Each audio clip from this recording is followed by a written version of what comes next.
इस बिजनेस के बारे में बोलने की इच्छा इतनी होती है कि बोलने की इच्छा ही खत्म हो जाती है।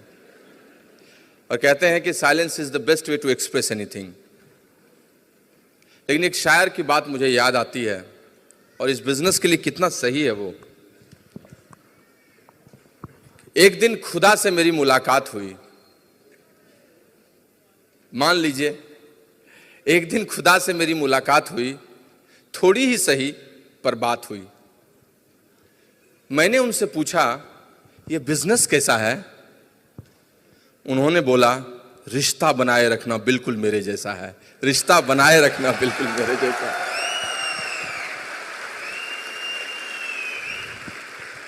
दोस्त,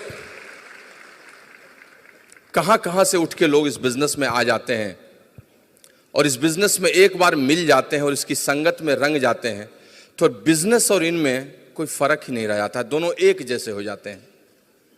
लाली तेरे लाल की जित देखो तित लाल, लाली देखन मैं गई मैं भी हो गई लाल। This is all about I can say about this business.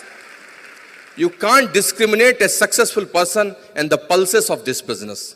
Amway और ग्रिट वर्ल्डवाइड का जो कॉम्बिनेशन है, उस कॉम्बिनेशन की संगत और एक सक्सेसफुल पर्सनैलिटी जो इस बिजनेस में है, आप इस दोनों चीजों को डिस्क्रिमिनेट नहीं कर सकते, अलग नहीं कर सकते। That's why I always be excited about this business.